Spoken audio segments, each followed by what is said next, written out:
بالنسبه لي بسمع نصير وانا مهم منتهى والله المصير. اهلا بكم مره تاني، بس النهارده فيديو مختلف لان انا النهارده اول مره اعمل لكم فيديو تانية ثانوي. اهلا وسهلا بكم. وطبعا لان انا شايف ان الفيديو ده هو ده وقته وما ينفعش اتاخر عليه، وهو ازاي اقدر اسال ثالثه ثانوي وانا في ثانيه ثانوي لسه.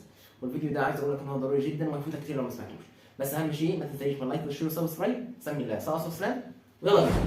واول شيء، انا في ثانيه ثانوي وداخل ثالثه ثانوي، المفروض ما اجلكش وما تفكرش كتير في الموضوع. والمفروض اول شيء ان انا اتعود ازاي اذاكر، لان انا كنت شايف ان اكتر مشكله بتواجه زمايلي في ثانويه عامه اللي هم ما كانوش عارفين اصلا يذاكروا على الكتاب ازاي. هو بيطفش من مجرد قعد ساعه على الكتاب بيبدا يطفش، فانت محتاج يكون نفسك طويل، فانت محتاج تبدا تتعود اصلا انك تعرف تذاكر وتقعد فترات طويله على الكتاب. وده هيساعدك كتير في ثانويه عامه وهيميزك عن الناس اللي ما كانتش بتذاكر. لان انا عارف ان في ناس تقدر تقول لك بص انا في ثانيه ثانوي هلعب وههزر، ولما هبقى اوصل ثالثه ان شاء الله هبقى اذاكر جد وانت هتشوفني. لا مش هشوفك، لان انت المفروض تبدا تذاكر صح من دلوقتي. ابدا اقعد فترات اطول على الكتاب وخليها فترات فعاله. هي العبره مش بطول فتره المذاكره، العبره بالانجاز اللي انت بتنجزه. واحرص خلاص ان انت حاول تخلي نظامك اللي هتذاكر بيه دلوقتي في ثانيه ثانوي هو نظامك في ثالثه ثانوي، فاحرص انك تذاكر لفترات اطول بحيث تتعود على النظام ده.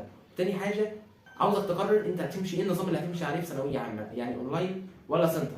لو انت سنتر فانصحك تاخد اونلاين، ولو انت اونلاين انصحك تكمل اونلاين، لان الاونلاين هو افضل نظام ممكن تذاكر بيه في ثانويه عامه، لانه بيوفر وقتك بطريقه انت ما تتخيلهاش.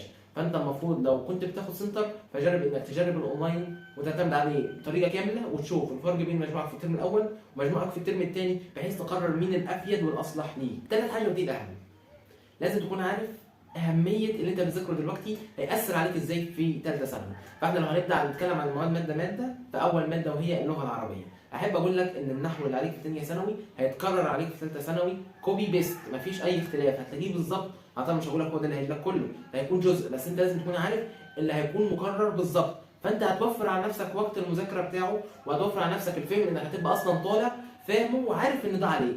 يعني انت كل النحو اللي عليك في ثانيه ثانوي مكرر في ثالثه ثانوي. دي اول نقطه. ثاني نقطه البلاغه زي ما انت عارف ان هي تراكميه، ما بتتغيرش من اولى لثانيه لثالثه، كل حاجه بس كل سنه بيضيف حاجه بسيطه. فخليك عارف ان انت هتلاقي البلاغه برضو مكرره في ثانويه عامه.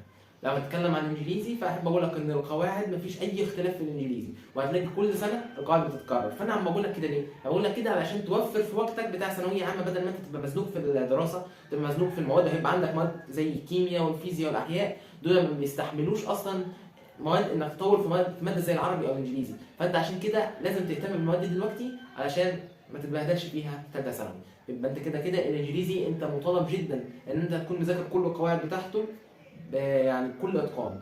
اما لو انت عايز ازاي تذاكر انجليزي فانت هتلاقي في الاي هنا ازاي فيديو ممتاز على القناه ازاي تذاكر الانجليزي. وتاني حاجه في الانجليزي برضو اهتم بالكلمات، لان انت محتاج حصيله لغويه لانها بتفيدك جدا في حل القطع. بعد كده لو هنتكلم عن الاحياء فلازم تهتم فيها كل حاجه، لان الاحياء اصلا بتعتمد اسئلتها على طريقه التفكير وانك تكون دماغك مرتبه. فانت لازم تهتم بالاحياء بشكل عام، ولكن عايزك حاجتين تحطهم في قلبك كده، وهما السائل العصبي واي حاجه تخص النبات. لان انت النبات كده هتلاقي جزئياته تقريبا مكرره. يعني مثلا جزئيه النقل في النبات دي مثلا اللي عليك في ثانيه ثانوي هتلاقي حاجات مشابهه جدا ليها في ثالثه ثانوي. فانت محتاج انك تذاكر اجزاء النبات كلها تحطها في قلبك حرفيا لانها مهمه وهتفيدك. وتاني حاجه طبعا انك تهتم بدرس زي درس السائل العصبي، لانه هيبقى عليك في ثالثه ثانوي وعليك كمان في طب الترم الاول والترم الثاني، فاهتم بيه دلوقتي عشان ان شاء الله ربنا يكرمك لما تيجي الكليه تبقى عارف تتاقلم. وبعد كده الكيمياء دي ماده اهم ماده عليك، لان انت اصلا الكيمياء لازم تتعود انك توزن المعادلات، ولازم برضه عاوزك تبقى عارف التوزيع وازاي انك ترص الاوربيتالات والالكترونات، والحاجات دي هتفيدك جدا لان الحاجات دي بتبقى معتمده على الفهم. فانت لما بتبقى فاهمها بتبقى اشطر واحسن من زمايلك اللي جديك بالظبط، لان انت كنت مهتم بيهم في ثانيه ثانوي. طبعا الفيزياء مش تحت شرط، يعني مش عشان الفيزياء مش مكرره في ثالثه ثانوي يبقى ما تهتمش بيها. انت الفيزياء بتنشط دماغك، واي عمليه رياضيه بتخلي دماغك تبقى انشط وافضل.